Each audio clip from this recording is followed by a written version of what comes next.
Bismillahirrahmanirrahim. Assalamualaikum warahmatullahi wabarakatuh. Sahabat Mida dimanapun Anda berada, berjumpa lagi dalam segmen kita Qohwah, Qaulun wa Hikmah. Kita akan membahas tentang 5 resep penenang hati ala Rasulullah SAW. Pengen tahu bagaimana bahasan kita kali ini? Maka tonton video ini sampai lengkap. Allah Subhanahu wa Ta'ala berfirman di dalam Al-Quran pada surat Muhammad ayat 36. A'udzubillahi minasyaitonirrajim. Innamal hayatud dunya la'ibu wa lahu wa in tu'minu wa tattaqu yu'tikum ujurakum wa la yas'alkum amwalukum. Dalam firman Allah Subhanahu wa Ta'ala ini kita bisa memahami bahwasanya keimanan dan ketakwaan akan menjadikan sebab mendapatkan sumber rezeki dan juga sumber karunia dari Allah Subhanahu wa Ta'ala. Maka kita perlu terus menata keimanan kita dan juga terus mendorong ketakwaan kita sebagaimana dalam firman Allah Subhanahu wa Ta'ala, ittaqullaha wa yu'allimukumullah. Takwa menjadi sebuah sebab besar baik dari sisi ketenangan hati kita maupun dalam sisi ilmu yang kita miliki. Maka bagi segenap penuntut ilmu, syarat agar Allah bisa mengajarkan kita, agar Allah mau mengajarkan kita, maka takwalah kuncinya. Maka dalam proses belajar, bukan hanya mengandalkan akademis, bukan hanya mengandalkan hafalan, bukan hanya mengandalkan kecerdasan, tapi butuh mengandalkan ketakwaan. Takwa dengan sebenar-benarnya takwa, menjalani apa yang diperintahkan dan menjauhi apa yang dilarang. Kita akan membahas sebuah hadis Rasulullah SAW tentang bagaimana cara kita agar memiliki ketenangan hati. Hati merupakan salah satu elemen yang sangat mudah terbolak-balik. Terkadang kita sedih, terkadang kita tenang, terkadang kita gelisah. Itulah hati. Maka disebut juga qalbu. Qallaba yuqallibu. Bisa membalik, terbalik kapanpun, dimanapun, situasi apapun. Maka ini sangat mudah terbalik. Terkadang kita gembira, terkadang kita sedih. Dan seterusnya. Pasti titik di mana hati kita pun merasa berat, merasa sulit akan kita rasakan. Maka perhatikanlah 5 hal ini sebagaimana Rasulullah SAW mengajarkan kita. Yang pertama adalah hindari diri kita dari suudzon dan terus dorong diri kita untuk terus berhusnudzon. Hindari diri dari berburuk sangka dan teruslah menjadi orang yang senantiasa berbaik sangka. Apapun yang kita rasakan, apapun yang kita terima, jadikan itu sebuah hal yang kita husnudzonkan, kita perbaik sangkakan kepada Allah Subhanahu wa Ta'ala. Andai Allah menguji kita dalam kehidupan, yakinlah bahwasanya itu adalah bukti cinta Allah. Allah Subhanahu wa Ta'ala menyampaikan dalam hadis dari baginda kita Nabi Muhammad SAW, innallaha idza ahabba 'abdan ibtalahu. Allah Subhanahu wa Ta'ala ketika mencintai seorang hamba, maka Allah akan mengujinya. Maka ujian dalam hidup kita, anggaplah itu menjadi bagian dari rasa cinta Allah kepada kita, agar kita lebih dekat kepadanya, agar kita tidak jauh dari dirinya. Maka kita akan terus meminta kepada Allah agar dikuatkan dalam menjalani ujian. Karena Allah lah yang sesungguhnya ingin kita lebih dekat kepadanya. Dan dari hadis yang lain juga Allah mengatakan, ana inda dhanni abdi bi, kata Rasulullah SAW terkait Allah Subhanahu wa Ta'ala, berada pada prasangka hambaku. Ketika hambaku berprasangka baik, maka kebaikan pula yang akan dia dapatkan. Dan sebaliknya ketika dia berprasangka buruk, maka keburukan pula lah yang akan dia rasakan. Maka saya terus mengajak untuk kita terus berbaik sangka. Contoh lain misalkan kita diberikan penyakit. Pahamilah bahwasanya sakit itu adalah bagian dari cara Allah untuk menggugurkan dosa-dosa kita yang begitu banyak. Maka doa ketika kita mendatangi atau menjenguk orang sakit apa? La ba'sa tahurun insyaallah. Tidak apa-apa wahai sahabatku yang sedang diberikan ujian ini, ujian penyakit, yakinkanlah dia bahwasanya ini adalah cara Allah untuk menggugurkan dosamu. Tidak ada manusia di muka bumi ini yang luput dari dosa. Kita semua pasti diiringi dengan kesalahan-kesalahan. dengan kekhilafan-kekhilafan yang bagian dari cara Allah untuk menggugurkan kekhilafan dan dosa itu adalah dengan cara salah satunya dengan memberikan penyakit tadi. Maka husnuzon kepada Allah dalam setiap apapun yang kita rasakan. Kita mungkin menginginkan yang kita inginkan, tapi bisa jadi itu buruk. Kita kira itu buruk, bisa jadi itu adalah sebuah yang baik. Dalam firman Allah Subhanahu wa taala di surat Al-Baqarah, asa an takrahu syai'an wa huwa khairul lakum wa asa an tuhibbu syai'an wa huwa syarrul lakum. Yang kedua, basahilah diri kita dengan air wudu. Kenapa air wudu?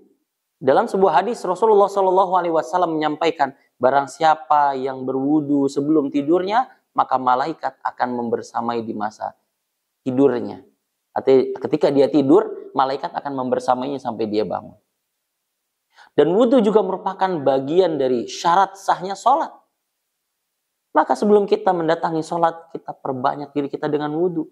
Bahkan ada sebuah amalan yang di situ khusus dilakukan ketika setelah wudu. Ada sholat wudu. Setelah kita sholat sunnah wudu, artinya setelah dia melakukan wudu, disunnahkan untuk melakukan sholat. Maka berwudu itu selain memang ada percikan air yang membasahi bagian tubuh kita, percayalah itu merupakan bagian dari penenang hati kita. Malaikat hadir lagi dengan niatan untuk beribadah, melaksanakan sholat, dan juga ibadah-ibadah lainnya. Jika diawali dengan wudu, niscaya itu akan lebih menjernihkan pikiran kita, mensucikan diri kita. Maka wudu itu merupakan bagian suatu hal yang penting, khususnya dalam ibadah sholat. Yang ketiga, mengkaji Al-Quran. Hak kita terhadap Al-Quran banyak. Sima'ah, mendengar, membaca, memahami, menghafal, mentadaburi, mensyiarkan, menjaga. Banyak. Kita awali dari yang paling mungkin kita lakukan. Kita dengarkan ayat-ayat Al-Quran. Ya, dan juga kita baca ayat-ayat Al-Quran. Andai kita belum bisa, pelajari. Cari momen, cari kesempatan untuk kita bisa belajar. Karena pembaca Al-Quran merupakan bagian dari suatu proses keimanan yang sangat penting. Bagaimana kita membaca firman-firman Allah dengan baik. Dan juga bagaimana kita memahaminya, mengkajinya, mentadaburinya. Bahkan sampai ke tahap pengamalannya. Disitulah poin di mana Al-Quran itu bisa menjadi syafaat bagi kita. Dalam sabdanya Rasulullah SAW menyampaikan, Iqra'ul Quran, fa innahu ya'ti yaumal qiyamah syafi'an li ashabihi. Bacalah Al-Quran. Sesungguhnya Al-Quran akan menjadi penolongmu bagi orang-orang yang mau membacanya. Maka membaca Al-Quran dan seluruh aktivitas Al-Quran itu akan menjadi sebuah amalan yang menenangkan diri. Amalan yang menenangkan hati. Karena bahasan kita hari ini adalah bagaimana Rasulullah SAW menenangkan dirinya. Salah satunya adalah dengan mengingat Al-Quran, membaca Al-Quran, dan juga menjadikan Al-Quran pedoman hidup dia. Sehingga ketika terjadi penyimpangan, ketika terjadi ketidakbenaran, dia bisa terus meluruskannya dengan Al-Quran yang menjadi teman bagi dirinya. Yang keempat, memperbanyak sholawat dan zikir kepada Allah Subhanahu wa Ta'ala. Sholawat dan zikir merupakan amalan-amalan fardi yang perlu kita tingkatkan. Memperbanyak sholawat, memperbanyak zikir, memperbanyak tahmid, takbir, tahlil. Itu merupakan bagian dari cara untuk melembutkan hati, menenangkan hati yang gundah, melembutkan hati yang kasar. Maka zikir merupakan bagian dari amalan yang perlu juga kita dorong diri kita. Sebagaimana Rasulullah SAW tidak pernah meninggalkan harinya untuk berzikir paling sedikit 100 kali. Ketika Rasulullah saja tidak pernah meninggalkan, patutnya kita sebagai pengikutnya juga mengikuti apa yang beliau contohkan. Zikir-zikir dalam setiap aktivitas kita. Bahkan dalam zikir-zikir yang kita ketahui, ya, ada zikir yang menjaga diri kita. Ketika kita zikir di petang hari, maka Allah akan menjaga kita sampai fajar. Ketika kita zikir di waktu fajar, maka Allah akan menjaga diri kita sampai petang. Di situ menandakan bahwasanya zikir dan sholawat itu merupakan suatu hal yang penting. Ya, khususnya kita sebagai seorang mukmin perlu terus memperbanyak zikir agar lisan kita dihindarkan dari hal-hal yang justru malah tidak bermanfaat. Lebih baik kita basahi mulut kita. Kita perbanyak aktivitas kita untuk mengingat Allah Subhanahu wa Ta'ala. Yang kelima, doa. Hendaklah kita untuk memperbanyak doa kepada Allah Subhanahu wa Ta'ala. Sebagaimana sabda Rasulullah SAW, Ad-du'a'u silahul mu'minin. Sebagaimana yang kita ketahui bahwasanya doa adalah senjatanya orang yang beriman. Tidak ada yang bisa menggagalkan segala keburukan kecuali dengan doa. Maka bagaimana cara kita menyikapi doa? Pertama, kita harus banyak berdoa. Yang kedua, kita harus banyak mendoakan. Selain kita berdoa, di waktu-waktu mustajab, di waktu-waktu yang di situ memang Allah Subhanahu, di tempat-tempat yang mustajab. Ya, ketika umroh, misalkan kita menghadiri tempat-tempat yang niscaya di situ tidak akan pernah Allah tolak doa-doa kita. Di waktu-waktu, ketika hujan, sepertiga malam, perbanyak doa. Dan yang kedua, jangan lupa juga untuk mendoakan. Doakan saudara-saudara kita. Doakan keluarga kita. Doakan anak cucu kita. Kita doakan saudara-saudara kita yang terzolimi. Di Palestina. Di Rohingya. Di Aigur. Kita doakan agar mereka selalu dalam lindungan Allah Subhanahu wa Ta'ala.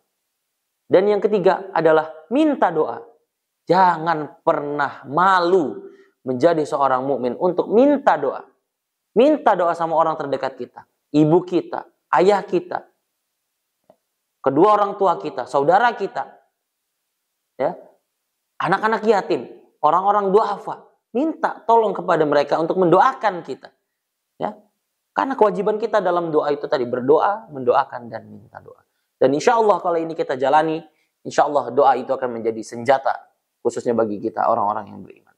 Itu 5 tips agar hati kita bisa menjadi tenang, ya, ala Rasulullah Shallallahu Alaihi Wasallam. Dan saya berharap juga kita semua, khususnya saya pribadi, menjadi nasihat buat diri saya dan juga mengajak sahabat Mida untuk kita menerapkan hal-hal tersebut agar hati kita bisa tenang dan menjalani aktivitas dengan lebih mengisi ruhiyah yang lebih baik lagi dan bertawakal kepada Allah agar Allah Subhanahu wa Ta'ala jadikan kita hamba-hamba yang kelak akan menjadi penghuni surganya Allah Subhanahu wa Ta'ala. Wabillahil hidayatu wa taufik, itu yang mungkin bisa saya sampaikan. Kurang lebihnya saya mohon maaf. Assalamualaikum warahmatullahi wabarakatuh.